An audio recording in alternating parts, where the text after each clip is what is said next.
ಹೋದ ಕೆಲವು ವಾರಗಳಿಂದ ಒಂದು ಸಂದೇಶವನ್ನು ನಾವು ಕೇಳ್ತಾ ಬರ್ತಾ ಇದ್ವಿ. ಆ ಸಂದೇಶ ಏನಾಗಿತ್ತು, ಯಾರಾದರೂ ನೆನಪು ಮಾಡ್ತೀರಾ?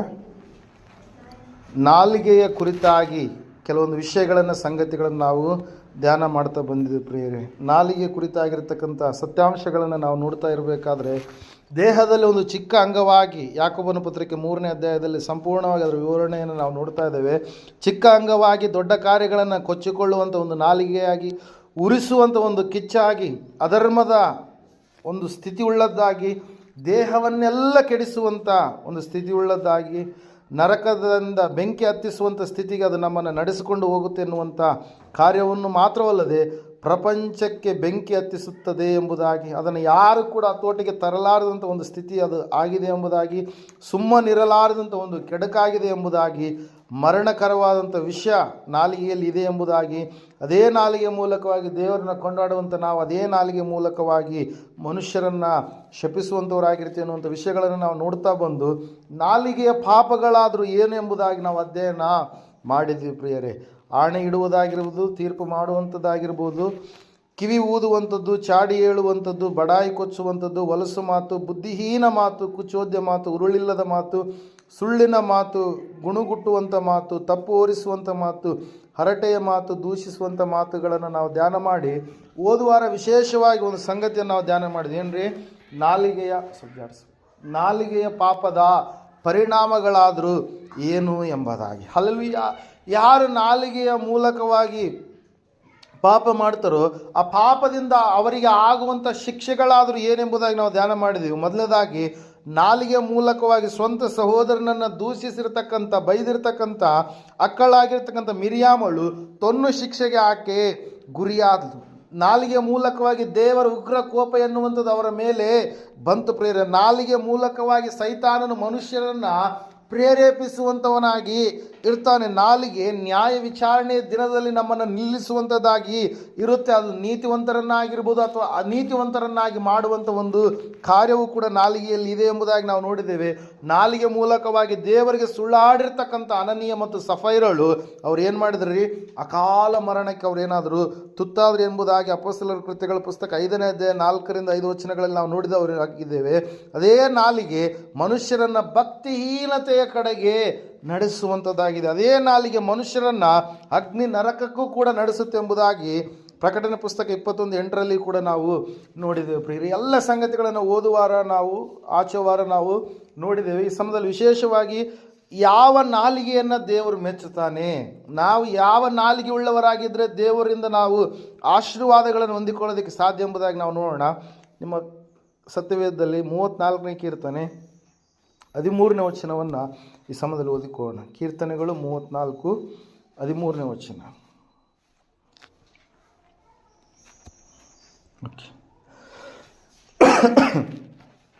ಹಾಗಾದರೆ ಕೆಟ್ಟದ್ದಕ್ಕೆ ಹೋಗದಂತೆ ನಾಲಿಗೆಯನ್ನು ಕಾದುಕೋ, ವಂಚನೆಯ ಮಾತುಗಳಿಗೆ ಬಿಡದೆ ತುಟಿಗಳನ್ನು ಇಟ್ಟುಕೋ, ಕೆಟ್ಟದ್ದನ್ನು ಬಿಟ್ಟು ಒಳ್ಳೆಯದನ್ನೇ ಮಾಡು, ಸಮಾಧಾನವನ್ನು ಹಾರೈಸಿ ಅದಕ್ಕಾಗಿ ಪ್ರಯತ್ನ ಪಡು ಎಂಬುದಾಗಿ. ಯಾವ ನಾಲಿಗೆಯನ್ನು ದೇವರು ಮೆಚ್ತಾರಂತಂದರೆ ಕೇಡು ನುಡಿಯದ ನಾಲಿಗೆ, ಕೆಟ್ಟದ್ದನ್ನು ಮಾತಾಡದ ನಾಲಿಗೆ, ಅದು ದೇವರು ಮೆಚ್ಚುವಂಥ ನಾಲಿಗೆಯಾಗಿದೆ ಪ್ರಿಯರಲ್ಲಿ. ನಾವು ನೋಡ್ತಾ ಇದ್ದೇವೆ, ದೇವರ ಭಯವುಳ್ಳಂಥವರು ದೀರ್ಘಾಯುಷ್ಯವನ್ನು ಬೇಕು ಎಂಬುದಾಗಿ ಕೇಳಿಕೊಳ್ಳುವಂಥವರು, ಅವರು ಕೆಟ್ಟದ್ದಕ್ಕೆ ಹೋಗದಂತೆ ತಮ್ಮ ನಾಲಿಗೆಯನ್ನು ಅವ್ರು ಏನು ಮಾಡ್ತಾರೆ? ಕಾಪಾಡಿಕೊಳ್ತಾರೆ. ಕೆಟ್ಟ ಸ್ಥಿತಿಯ ಕಡೆಗೆ, ಕೆಟ್ಟ ಮಾತುಗಳ ಕಡೆಗೆ, ಕೆಟ್ಟದಾದಂಥ ಒಂದು ಆಲೋಚನೆಗಳ ಕಡೆಗೆ ಹೋಗಲಾರದ ಹಾಗೆ ಕೆಟ್ಟತನದಿಂದ ಸಂಪೂರ್ಣವಾಗಿ ತಾವು ದೇವರ ಮಕ್ಕಳಾಗಿದ್ದೇವೆ ಎಂಬುದಾಗಿ ನೆನೆಸಿ ದೇವರ ಮಾತುಗಳನ್ನು, ಭಕ್ತಿಯ ಮಾತುಗಳನ್ನು ಮಾತಾಡುವವರಾಗಿರ್ತಾರೆ ಹೊರತಾಗಿ ಭಕ್ತಿಹೀನ ಮಾತುಗಳು ಅವರ ಬಾಯಿಂದ ಬರೋದಿಲ್ಲ. ಕೆಟ್ಟ ಹೊಲಸು ಕುಚೋದ್ಯ ಮಾತುಗಳು ಅವರ ಬಾಯಿಂದ ಬರೋದಿಲ್ಲ. ಅದಕ್ಕಾಗಿ ನಾವು ನೋಡ್ತಾ ಇದ್ದೇವೆ, ಮೊದಲನೇದಾಗಿ ದೇವರು ಮೆಚ್ಚುವಂಥ ನಾಲಿಗೆ ಎಂತಹ ನಾಲಿಗೆ ರೀ? ಕೆಡುಕನ್ನು ಮಾತಾಡದ ಒಂದು ನಾಲಿಗೆ, ಕೆಟ್ಟದ್ದಕ್ಕೆ ಹೋಗಲಾರದೆ ತಮ್ಮ ಜೀವಿತದಲ್ಲಿ ಒಳ್ಳೆಯ ಮಾತುಗಳನ್ನೇ ಮಾತಾಡುವಂಥ ನಾಲಿಗೆಯನ್ನು ದೇವರು ಮೆಚ್ತಾನೆ. ಅಂಥವರಿಗೆ ದೇವರು ಏನು ಮಾಡ್ತಾನಂತ್ರಿ? ದೀರ್ಘಾಯುಷ್ಯವನ್ನು ದಯಪಾಲಿಸ್ತಾನೆ. ಮೇಲೆ ವಚನೆಯಲ್ಲಿ ನಾವು ನೋಡ್ತಾ ಇದ್ದೇವೆ, ವಾಕ್ಯ ಈ ರೀತಿಯಾಗಿ ಹೇಳ್ತಾ ಇದೆ, ದೀರ್ಘಾಯುಷ್ಯವು ಬೇಕು, ಬಹು ದಿವಸ ಬದುಕಿ ಸುಖವನ್ನು ಅನುಭವಿಸಬೇಕು, ಬಹಳ ದಿವಸ ಬದುಕಿ ಸುಖವೇ ಬೇಕು ಎಂಬುದಾಗಿ, ದೀರ್ಘಾಯುಷ್ಯವಂತರಾಗಿ ಜೀವಿಸಬೇಕು ಎಂಬುದಾಗಿ ನೀನು ನೆನೆಸುವುದೇ ಆದರೆ ಮೊದಲನೇದಾಗಿ ನಿನ್ನ ನಾಲಿಗೆ ಎಂಥ ನಾಲಿಗೆ ಆಗಿರಬೇಕು? ಕೆಟ್ಟ ಮಾತುಗಳನ್ನು, ಕೆಟ್ಟದಕ್ಕೆ ಹೋಗಲಾರದ ಹಾಗೆ ನಾಲಿಗೆಯನ್ನು ಏನು ಮಾಡಬೇಕ್ರಿ? ಕಾದುಕೊಳ್ಳಬೇಕು ಪ್ರಿಯರೇ. Hallelujah, praise. ಅದಕ್ಕಾಗಿ ನಾವು ನೋಡ್ತಾ ಇದ್ದೇವೆ ಪ್ರಿಯರೇ, ಇವತ್ತು ನಮ್ಮ ನಾಲಿಗೆ ಕೆಟ್ಟದ್ದನ್ನು ಹೋಗಲಾರದ ಹಾಗೆ, ಕೆಟ್ಟ ಮಾತುಗಳನ್ನು ಮಾತನಾಡಲಾರದ ನಾಲಿಗೆಯಾಗಿದೆನಾ, ಅಥವಾ ಒಳ್ಳೆಯ ನಾಲಿಗೆಯಾಗಿ ಇದೆನಾ? ಕೆಟ್ಟ ಮಾತುಗಳನ್ನು ಮಾತಾಡುವಂಥ ನಾಲಿಗೆಯಾಗಿದೆನಾ ಎಂಬುದಾಗಿ ನಮ್ಮ ಜೀವಿತವನ್ನು ಪರೀಕ್ಷೆ ಮಾಡಿಕೊಳ್ಳೋಣ. ಬಹಳ ದಿವಸ ನಾವು ಬದುಕಬೇಕಂತೇಳಿ ಆಸೆ ಪಡ್ತೀವಿ. ಸಾವು ಯಾರಿಗೂ ಕೂಡ ಇಷ್ಟ ಇಲ್ಲ. ಯಾವಾಗಲೂ ಸುಖನೇ ಬೇಕು, ಆಶೀರ್ವಾದನೇ ಬೇಕು ಎಂಬುದಾಗಿ ನಾವು ನೆನೆಸ್ತೀವಿ. ಆದರೆ ದೇವರು ನಾಲಿಗೆಯಲ್ಲಿ ಏನು ಮಾಡಿದಾನಂತ್ರಿ? ಆಶೀರ್ವಾದವನ್ನು ಇಟ್ಟಿದ್ದಾನೆ. ಒಂದು ಸಾರಿ ನಾವು ಜ್ಞಾನೋಕ್ತಿಗಳ ಪುಸ್ತಕದಲ್ಲಿ ನಾವು ನೋಡುವಾಗ ವಾಕ್ಯದಲ್ಲಿ ಈ ರೀತಿಯಾಗಿರುತ್ತೆ ಪ್ರಿಯರು. ಏನಂತ ಹೇಳಂತಂದರೆ, ಜೀವನ್ ಮರಣಗಳು ನಾಲಿಗೆಯ ವಶ ಎಂಬುದಾಗಿ, ವಚನ ಪ್ರಿಯರು ಅದರ ಲಾಭವನ್ನು ಅನುಭವಿಸುತ್ತಾರೆ ಎಂಬುದಾಗಿ. ಹಲ್ಲೆಲೂಯಾ. ಎಲ್ಲಿಟ್ಟಿದ್ದಾನೆ ದೇವರು? ಜೀವನ ಮತ್ತು ಮರಣ ಎರಡನ್ನೂ ಕೂಡ ನಾಲಿಗೆಯಲ್ಲಿಟ್ಟಿದ್ದಾನೆ. ಆದರೆ 18ನೇ ಅಧ್ಯಾಯ 21ನೇ ವಚನದಲ್ಲಿ ನಾವು ನೋಡ್ತಾ ಇದ್ದೇವೆ, ಜ್ಞಾನೋಕ್ತಿಗಳು, ಜೀವನ ಮರಣಗಳು ನಾಲಿಗೆಯ ವಶ, ವಚನ ಪ್ರಿಯರು ಅದರ ಫಲವನ್ನು ಅನುಭವಿಸುವರು ಎಂಬುದಾಗಿ. ಹಲ್ಲೆಲೂಯಾ. ಇವತ್ತಿನ ದಿವಸ ನಾವು ನಮ್ಮ ನಾಲಿಗೆ ವಿಷಯದಲ್ಲಿ ಬಹಳ ಜಾಗರೂಕತೆಯಿಂದ ಇರಬೇಕು. ಕೆಟ್ಟ ಮಾತುಗಳನ್ನು, ಕುಚೋದ್ಯ ಮಾತುಗಳನ್ನು, ಇನ್ನೊಬ್ಬರ ಕುರಿತಾಗಿ ಕೆಟ್ಟದಾಗಿ ಇರುವಂಥ ಮಾತುಗಳನ್ನು ನಾವು ಮಾತಾಡಬಾರದು. ಅದಕ್ಕಾಗಿ ವಾಕ್ಯದಲ್ಲಿ ನಾವು ನೋಡ್ತಾ ಇದ್ದೇವೆ, ಮೊದಲನೇದಾಗಿ ಕೇಡು ನುಡಿಯದ ನಾಲಿಗೆಯನ್ನೇ ದೇವರು ಏನು ಮಾಡ್ತಾನೆ ರೀ? ಮೆಚ್ಚುವ ಆತನಾಗಿರ್ತಾನೆ ಪ್ರಿಯರೇ. ಎರಡನೇದಾಗಿ ನಾವು ನೋಡ್ತಾ ಇದ್ದೇವೆ, ಕೀರ್ತನೆಗಳ ಪುಸ್ತಕ 35ನೇ ಕೀರ್ತನೆ 28ನೇ ವಚನದಲ್ಲಿ ನಾವು ನೋಡುವಾಗ ವಾಕ್ಯ ಈ ರೀತಿಯಾಗಿ ಹೇಳ್ತಾ ಇದೆ, ನೀತಿಯ ನಾಲಿಗೆಯನ್ನು ದೇವರು ಏನು ಮಾಡ್ತಾನಂತ್ರಿ? ಮೆಚ್ತಾನೆ ಪ್ರಿಯರು. ಓದ್ತಿರ ಒಂದು ಸಾರಿ. ನನ್ನ ನಾಲಿಗೆಯು ನಿನ್ನ ನೀತಿಯನ್ನು, ಮಹಿಮೆಯನ್ನು ದಿನವೆಲ್ಲ ವರ್ಣಿಸುವುದು ಎಂಬುದಾಗಿ. ಅಲ್ಲಿ 27ನೇ ವಚನದಲ್ಲಿ ನಾವು ನೋಡ್ತಾ ಇದ್ದೇವೆ, ನನ್ನ ನ್ಯಾಯ ಸ್ಥಾಪನೆಯನ್ನು ಬಯಸುವವರು ಆನಂದದೊಡನೆ ಜಯಧ್ವನಿ ಮಾಡಲಿ, ತನ್ನ ಸೇವಕನ ಹಿತವನ್ನು ಕೋರುವ ಯೆಹೋವನಿಗೆ ಸ್ತೋತ್ರ ಎಂದು ಯಾವಾಗಲೂ ಹೇಳುವವರಾಗಲಿ. ನನ್ನ ನಾಲಿಗೆಯು ನಿನ್ನ ನೀತಿಯನ್ನು, ಮಹಿಮೆಯನ್ನು ದಿನವೆಲ್ಲ ವರ್ಣಿಸುವುದು ಎಂಬುದಾಗಿ. ಎರಡನೇದಾಗಿ ನಾವು ನೋಡ್ತಾ ಇದ್ದೇವೆ ಪ್ರಿಯರೇ, ನೀತಿಯ ಒಂದು ನಾಲಿಗೆಯಾಗಿ ನಮ್ಮ ನಾಲಿಗೆ ಇರಬೇಕು. ಅನೀತಿ ಅಕ್ರಮವಾದ ವಿಷಯಗಳ ಕುರಿತಾಗಿ ಮಾತಾಡುವಂಥ ನಾಲಿಗೆಯಲ್ಲ, ಅನ್ಯಾಯದ ಕುರಿತಾಗಿರ್ತಕ್ಕಂಥ ನಾಲಿಗೆಯಲ್ಲ. ದೇವ್ರ ವಾಕ್ಯ ಹೇಳ್ತಾ ಇದೆ, ನೀತಿಯ ನಾಲಿಗೆ ಉಳ್ಳವರಾಗಿ ನಾವು ಇರಬೇಕು. ಹಲ್ಲೆಲೂಯಾ. ನಮ್ಮ ಮಾತುಗಳು, ಬಾಯ ಮಾತುಗಳು ನೊಂದ ಮನಸ್ಸನ್ನು ಸಂತೈಸುವಂಥ ಮಾತುಗಳಾಗಿ ಇರಬೇಕು ಹೊರತಾಗಿ ನಮ್ಮ ಬಾಯ ಮೂಲಕವಾಗಿ ಇನ್ನೊಬ್ಬರು ಇತರರನ್ನ ದುಃಖಿಸುವಂಥ, ಅವಮಾನ ಪಡಿಸುವಂಥ, ನೋವು ಪಡಿಸುವಂಥ, ಕೊಲ್ಲುವಂಥ ಮಾತುಗಳಾಗಿ ನಮ್ಮ ಮಾತುಗಳು ಇರಬಾರ್ದು. ಇಲ್ಲಿ ವಾಕ್ಯ ಹೇಳ್ತಾ ಇದೆ, ನೀತಿಯನ್ನು ದೇವರು ಯಾವಾಗಲೂ ಕೂಡ ಏನು ಮಾಡ್ತಾನೆ ರೀ? ಮೆಚ್ಚುತ್ತಾನೆ ಪ್ರಿಯರೇ. ಅನೀತಿಯನ್ನು ಯಾವಾಗಲೂ ದೇವರು ಖಂಡಿಸ್ತಾನೆ. ನಾವು ನೋಡ್ತಾ ಇದ್ದೇವೆ, ನೀತಿಯನ್ನು, ನನ್ನ ನಾಲಿಗೆ ನಿನ್ನ ನೀತಿಯನ್ನು, ಮಹಿಮೆಯನ್ನು ಯಾವಾಗಲೂ ಕೂಡ ಏನು ಮಾಡುತ್ತಂತೆ? ವರ್ಣಿಸುತ್ತೆ. ನೀತಿಯನ್ನು ನಾವು ಎಷ್ಟು ಅಂದರೆ, ನೀತಿ ಅಂದರೆ ಯಾರು ರೀ? ದೇವರೇ ಆಗಿದ್ದಾನೆ. ದೇವರಿಂದ ಆಗುವಂಥ ಆ ನೀತಿಯ ಕುರಿತಾಗಿ ನಾವು ದೇವರ ಮಕ್ಕಳಾಗಿ ಇವತ್ತಿನ ದಿವಸ ಏನಾಗಿದ್ದೇವೆ? ನಿರ್ಣಯಿಸಲ್ಪಟ್ಟಿದ್ದೇವೆ.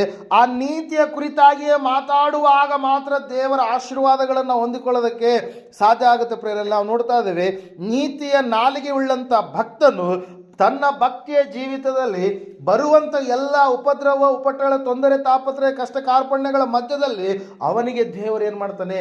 ವಿಮೋಚನೆಯನ್ನು ದಯಪಾಲಿಸ್ತಾನೆ. ಅಂಥ ವ್ಯಕ್ತಿಗೆ ದೇವರು ಏನು ಮಾಡ್ತಾನೆ? ಬಿಡುಗಡೆಯನ್ನು ಕೊಡ್ತಾನೆ ಪ್ರೇರೆ. ಅದಕ್ಕಾಗಿ ನಾವು ನೋಡ್ತಾ ಇದ್ದೇವೆ ಪ್ರೇರೆ, ಇವತ್ತು ನಮ್ಮ ನಾಲಿಗೆ ನೀತಿಯನ್ನು, ಯಾರ ನೀತಿಯನ್ನು ರೀ? ದೇವರ ನೀತಿಯನ್ನು ಹೊಗಳುವಂಥ ನಾಲಿಗೆಯಾಗಿ ಬದಲಾಗಬೇಕು. ದೇವರನ್ನು ಸ್ತುತಿಸುವಂಥ ನಾಲಿಗೆಯಾಗಿ ಬದಲಾಗಬೇಕು. ದೇವರನ್ನು ಸಂಕೀರ್ತಿಸುವಂಥ ನಾಲಿಗೆಯಾಗಿ ಬದಲಾಗಬೇಕು. ನೀತಿಯನ್ನು ಹಾಡಿ ಹೊಗಳುವಂಥ ನಾಲಿಗೆಯಾಗಿ ಬದಲಾಗಬೇಕು. ಅದಕ್ಕೆ ಬದಲಾಗಿ ನಾವೇನು ಮಾಡ್ತಾ ಇದ್ದೇವೆ? ದೇವರಿಗೆ ಅಹಿಷ್ಟವಾದಂಥ ಕಾರ್ಯಗಳನ್ನು ನಮ್ಮ ನಾಲಿಗೆ ಮೂಲಕವಾಗಿ ನಾವು ನುಡಿಯುತ್ತಾ ನಾವು ಭಕ್ತಿಹೀನತೆಯ ಕಡೆಗೆ ಜಾರಿ ಹೋಗುವಂಥದ್ದು ಮಾತ್ರವಲ್ಲ, ಬರುವಂಥ ಆಶೀರ್ವಾದಗಳನ್ನು ನಾವಾಗಿ ಏನು ಮಾಡ್ತಾ ಇದ್ದೇವೆ? ತಡೆ ಹಿಡುತ್ತಾ ಇದ್ದೇವೆ ಪ್ರೇರೆ. Hallelujah, praise. ಅದಕ್ಕಾಗಿ ದೇವರ ವಾಕ್ಯದಲ್ಲಿ ಒಂದು ಕಡೆ ಕೀರ್ತನೆಗಳೆಲ್ಲ ನಾವು ನೋಡ್ತಾ ಇದ್ದೇವೆ, ಅಗಲವಾಗಿ ಬಾಯಿ ತೆರೆಯಿರಿ, ನಾನು ಅದನ್ನು ಏನು ಮಾಡ್ತೀನಿ? ತುಂಬಿಸ್ತೀನಿ ಎಂಬುದಾಗಿ. ಆಶೀರ್ವಾದಗಳಿಂದ ನಮ್ಮನ್ನು ದೇವರು ತುಂಬಿಸ್ಬೇಕಂತೇಳಿ ಅಂದ್ಕೊಂಡ್ರೆ ನಾವಾದರೂ ನಮ್ಮ ನಾಲಿಗೆ ವಿಷಯದಲ್ಲಿ ಏನು ಮಾಡ್ತಾ ಇದ್ದೇವೆ? ಹತೋಟಿಗೆ ತರಲಾರದ ರೀತಿಯಲ್ಲಿ ಜೀವಿಸುವಂಥವರಾಗಿ ಇದ್ದೇವೆ ಪ್ರೇರೆ. ಆದರೆ ಇನ್ನು ಮುಂದೆ ಆದರೂ ಕೇಡು ನುಡಿಯದ ನಾಲಿಗೆಯಾಗಿ ನಮ್ಮ ನಾಲಿಗೆ ಇರಬೇಕಂತೇಳಿ ದೇವರು ಬಯಸ್ತಾ ಇದ್ದಾರೆ. ನೀತಿಯ ನಾಲಿಗೆಯಾಗಿ ನಮ್ಮ ನಾಲಿಗೆ ಇರಬೇಕಂತೇಳಿ ದೇವರು ಏನು ಮಾಡ್ತಾ ಇದ್ದಾರೆ? ಕೋರ್ತಾ ಇದ್ದಾರೆ ಪ್ರೇರೆ. ಭಕ್ತನು ಹೇಳಿದ ಹಾಗೆ ನಿನ್ನ ನೀತಿಯನ್ನು ನನ್ನ ನಾಲಿಗೆ ದಿನವೆಲ್ಲ ಏನು ಮಾಡುತ್ತಂತ ಅದು ವರ್ಣಿಸುವಂಥ ನಾಲಿಗೆಯಾಗಿ ಇದೆ ಎಂಬುದಾಗಿ. Hallelujah, praise. ಅದಕ್ಕಾಗಿ ನಾವು ನೋಡ್ತಾ ಇದ್ದೇವೆ ಪ್ರೇರೆ, ಇನ್ನು ಮುಂದೆ ನಮ್ಮ ನಾಲಿಗೆ ನೀತಿಯ ನಾಲಿಗೆಯಾಗಿ ಬದಲಾವಣೆ ಆಗಬೇಕು. ಅದರ ಹಿಂದೆ ಇರುವಂಥ ಪ್ರತಿಯೊಂದು ವಿಷಯದ ಒಂದು ಸ್ಥಿತಿ ಎಲ್ಲವೂ ಕೂಡ ಏನಾಗಬೇಕ್ರಿ, ತೊಲಗಿಸಲ್ಪಡ್ಬೇಕು ಪ್ರಿಯ. ಮೂರನೇದಾಗಿ ನಾವು ನೋಡ್ತಾ ಇದ್ದೇವೆ ಎಂತಹ ನಾಲಿಗೆಯನ್ನು ದೇವರು ಮೆಸ್ತಾನಂದರೆ, ಕೀರ್ತನೆಗಳ ಪುಸ್ತಕ 66ನೇ ಕೀರ್ತನೆ 17ನೇ ವಚನದಲ್ಲಿ ನಾವು ನೋಡ್ತಾ ಇದ್ದೇವೆ, ಸ್ತೋತ್ರದ ನಾಲಿಗೆ ಎಂಬುದಾಗಿ. ಒಂದು ಸಾರಿ ಓದಿಕೊಳ್ಳೋಣ.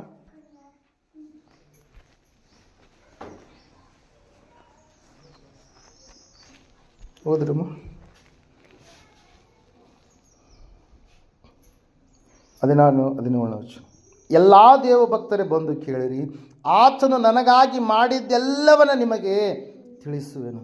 ನನ್ನ ಮೊರೆಯೊಡನೆ ಕೃತಜ್ಞತಾಸ್ತುತಿಯು ನನ್ನ ನಾಲಿಗೆಯ ಮೇಲಿತ್ತು ಎಂಬುದಾಗಿ. Hallelujah, praise. ದೇವರೊಂದಿಗೆ ಮಾತಾಡಿರ್ತಕ್ಕಂಥ ಒಬ್ಬ ದೇವ ಮನುಷ್ಯನ ಕುರಿತಾಗಿರ್ತಕ್ಕಂಥ ಕೀರ್ತನೆಯಲ್ಲಿ ನಾವು ನೋಡ್ತಾ ಇದ್ದೇವೆ.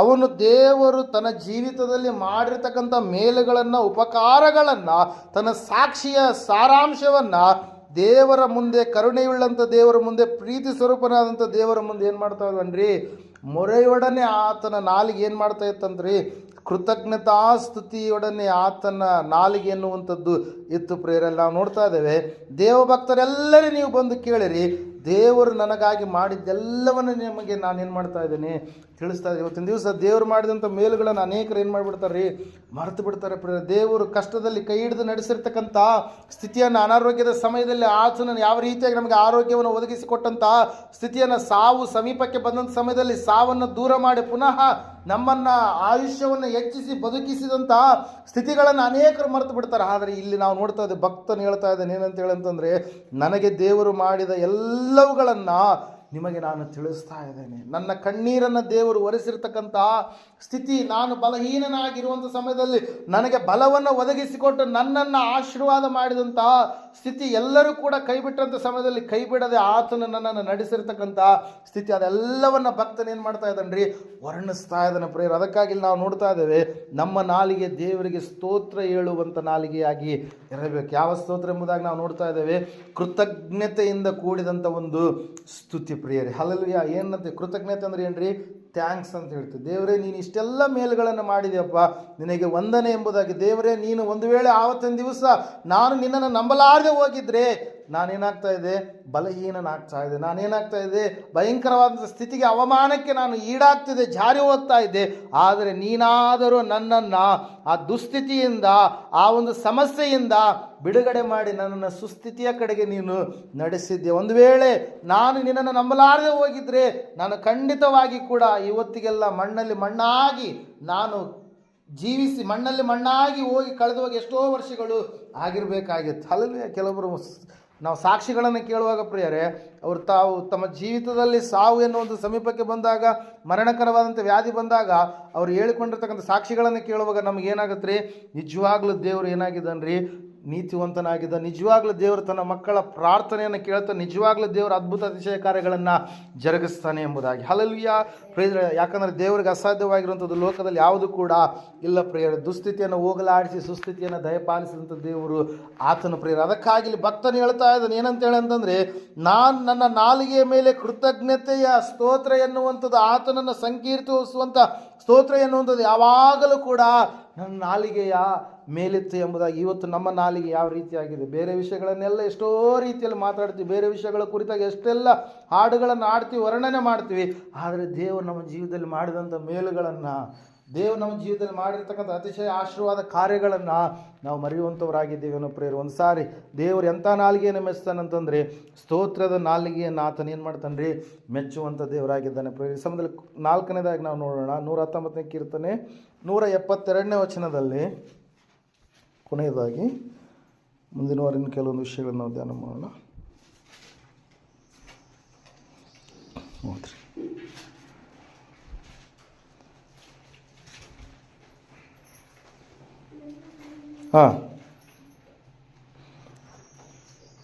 ನನ್ನ ನಾಲಿಗೆಯು ನಿನ್ನ ನುಡಿಗಳನ್ನು ವರ್ಣಿಸಲಿ, ನಿನ್ನ ಆಜ್ಞೆಗಳೆಲ್ಲ ನೀತಿಯೇ ಎಂಬುದಾಗಿ. ಹಲ್ಲೆಲೂಯಾ.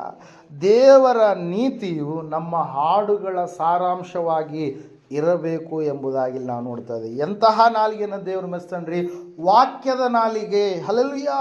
ನಿನ್ನ ನುಡಿಗಳು ದೇವರ ವಾಕ್ಯದ ನಾಲಿಗೆಯಾಗಿ ನಮ್ಮ ನಾಲಿಗೆ ಏನಾಗಬೇಕ್ರಿ? ಬದಲಾವಣೆ ಆಗಬೇಕು ಪ್ರಿಯರ. ವಾಕ್ಯದಲ್ಲಿ ನಾವು ನೋಡ್ತಾ ಇದ್ದೇವೆ, 9ನೇ ಕೀರ್ತನೆಯಲ್ಲಿ 2-4 ವಚನಗಳನ್ನು ಓದುವಾಗ, ಪರಾತ್ಪರನೇ, ನಿನ್ನಲ್ಲಿ ನಾನು ಸಂತೋಷಿಸಿ ಉತ್ಸಾಹ ಪಡುವೆನು, ನಿನ್ನ ಹೆಸರನ್ನು ಕೀರ್ತಿಸುವೆನು.